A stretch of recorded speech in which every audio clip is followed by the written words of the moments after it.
I have owned my 2008 Volvo C30 for just over a year now. Today, we're going to take you, basically I'm going to take you through the process of what it was like owning this car for a year and everything we've done to it. Plus, I'm going to walk you through the 5 must-have mods if you own a P1 car.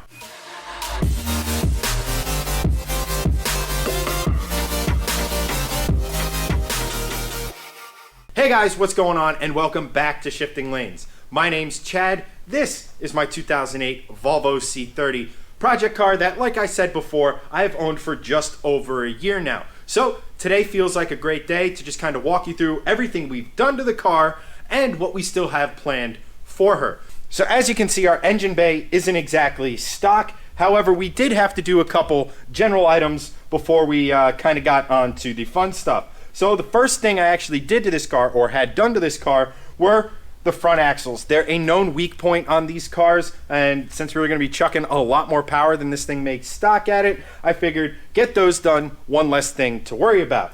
When I got the car, turns out this became a theme with this car, but she was under boosting. She wasn't making as much boost as she should have. We isolated that down to our TCV, or turbo control valve. We replaced the stock unit with one from Elevate. Actually, it's kind of funny. We are going to be revisiting the TCV in a later video. Stay tuned for that one. Then we attacked the spark plugs and coils. Again, just general maintenance stuff not to worry about. I didn't know the condition of the spark plugs, the coils, so on and so forth. Turns out they had actually been replaced. While we're in the engine bay, we'll talk about a couple other things we did in here. As you can see, we have our Elevate intake and turbo intake pipe. I would be lying to you guys if I said that was an easy job. It was without question the most difficult intake I've ever put into any car. Freedom! Pain in the ass.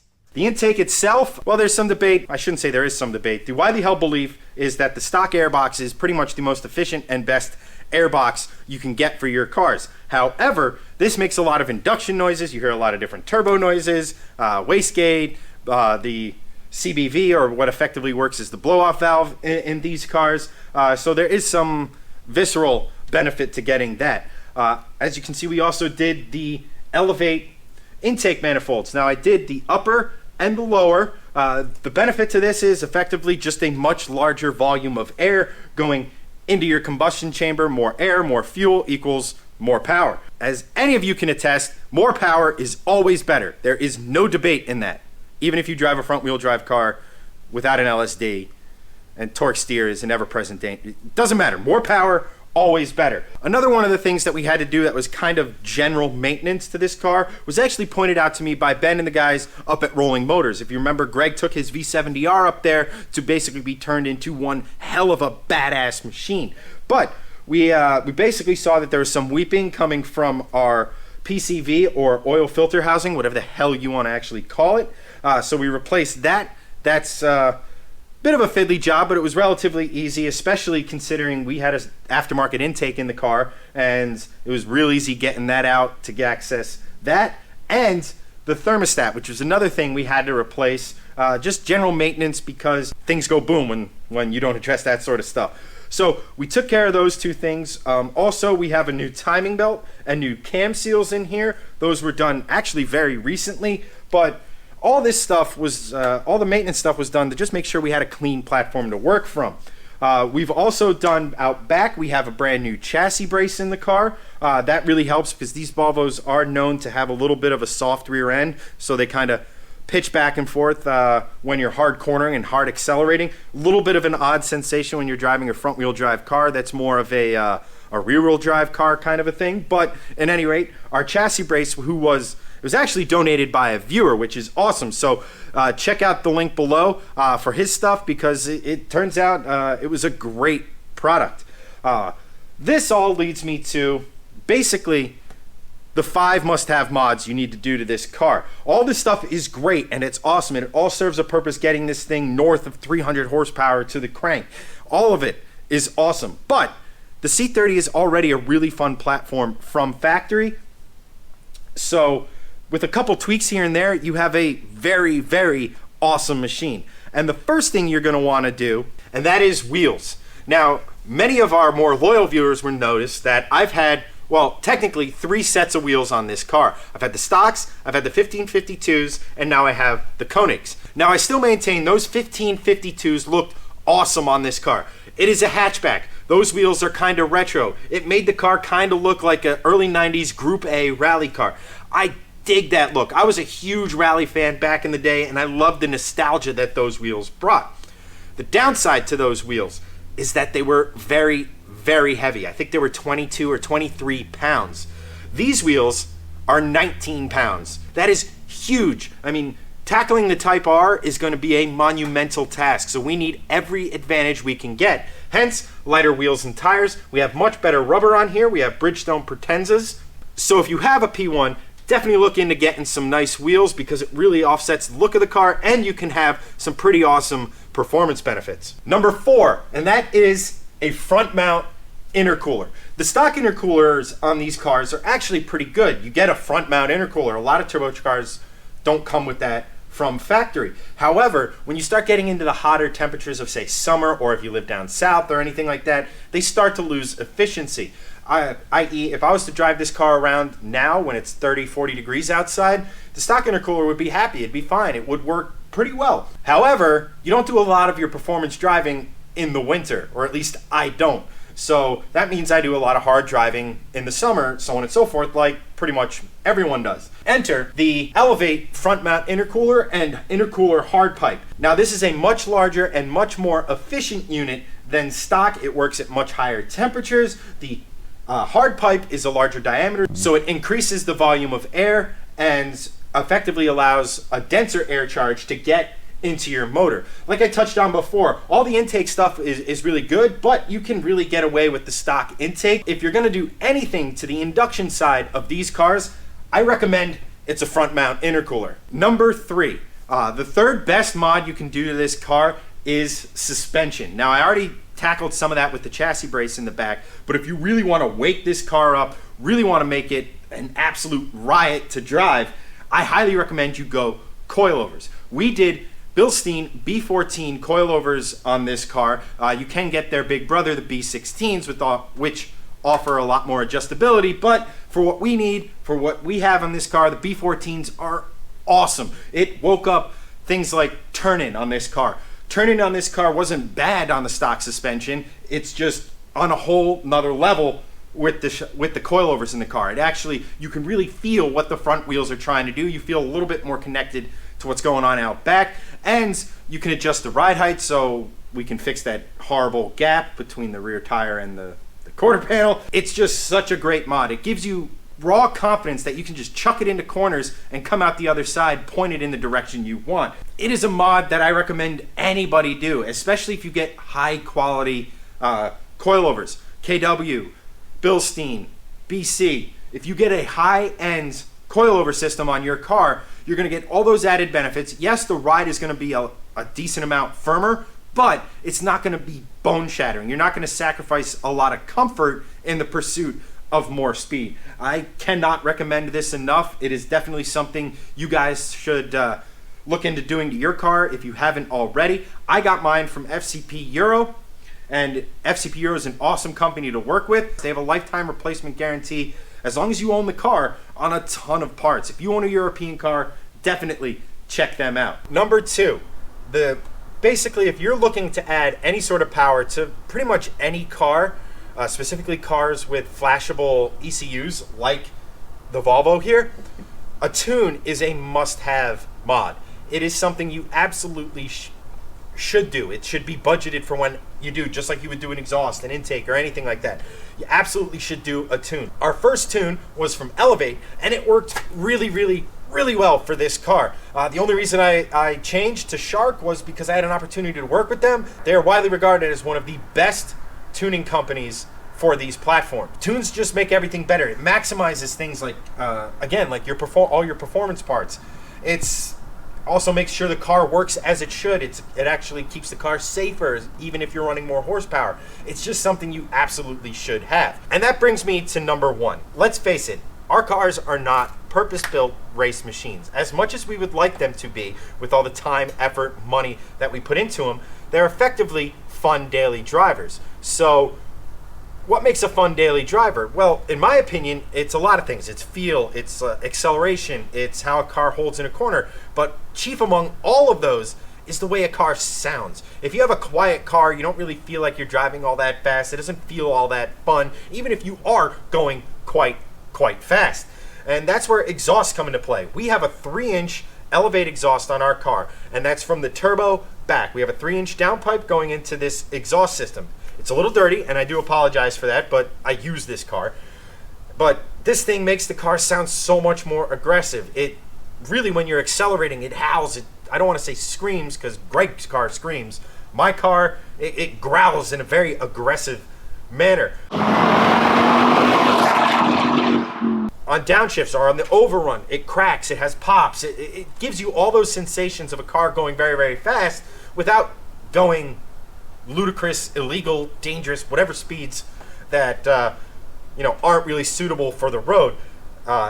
In addition, these, in conjunction with a tune, is probably your best bang for buck on these cars. You get yourself the exhaust, including the downpipe, you tune it, and you have a car that makes a significant chunk of horsepower and really good torque numbers.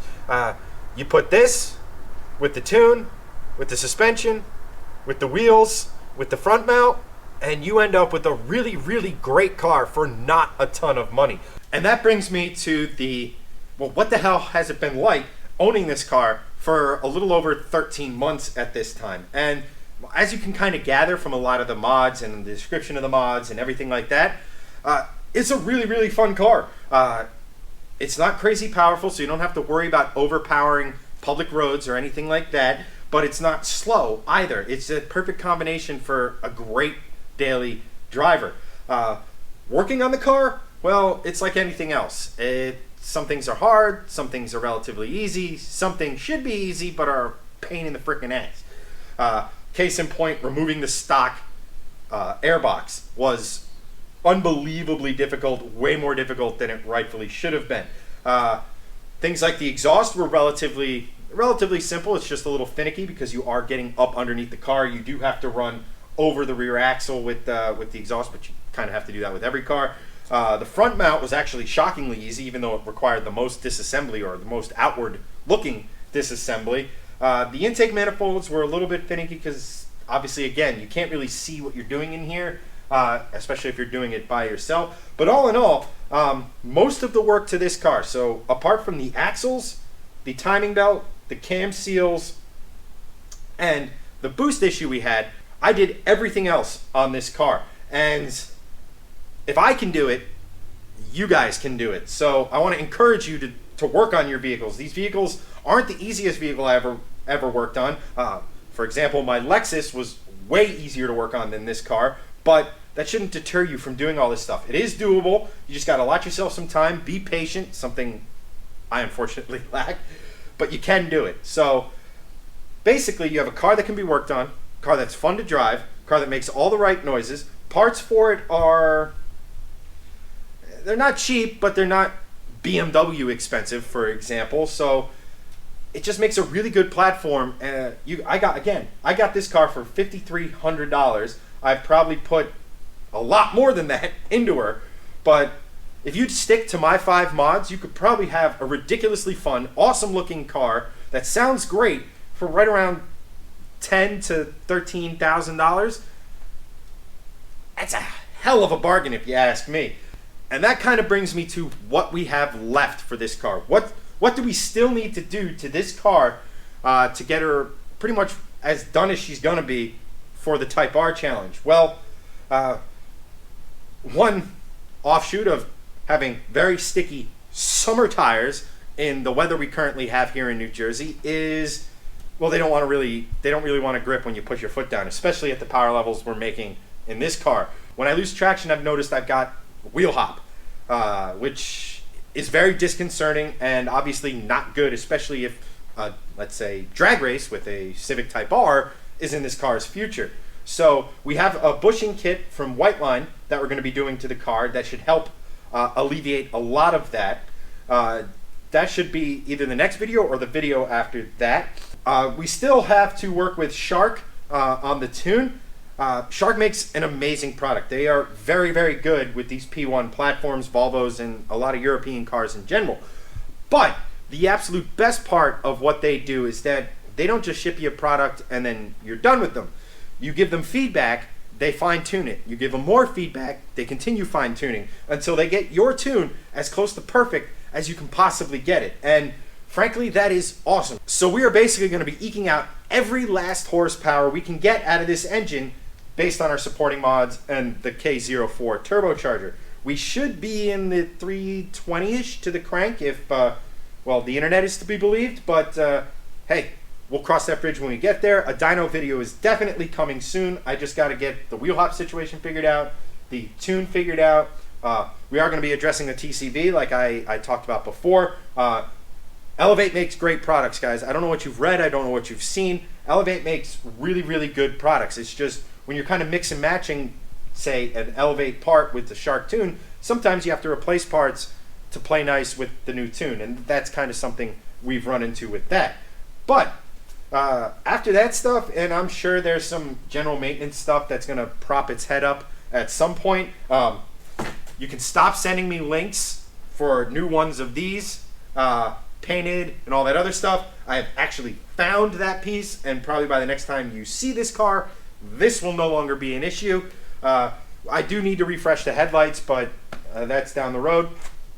But we are very, very close to being done with this car, or I shouldn't say done, the work on this car being finished. No project car is ever done, but we're getting close to kind of finishing my, I don't even know what you want to call it, phase 1 of the Shifting Lane C30. But yeah, I'm really excited. I'm really bummed that it's winter, or getting close to winter, because that means we unfortunately have to push the Type R challenge back to the spring when everything's nice and warm and there's not the constant threat of snow or poor weather in the air. So on one hand, I'm really bummed about that. On the other hand, I'm really stoked because I have a lot of stuff I need to kind of tweak on this car. And that's pretty much it. I want to thank you guys so much for watching. I really appreciate you guys. If you haven't already, like, subscribe, smash that notification bell so you get Shifting Lanes content as we release it. We're planning some pretty exciting stuff over the course of the next few months, so you're definitely going to want to stay tuned for all of that. If you want to find us on social media, at Shifting Lanes, or me personally, at Chennedy83, feel free to hit me up with a DM there. I know it's risky telling the internet that, but I do enjoy talking to you guys. A lot of you guys are really cool. The Volvo community as a whole is awesome. So hit me up there if you have questions, comments, or you just want to, tell me I'm an idiot. But this one, guys, that's a wrap, and I will definitely catch you next time.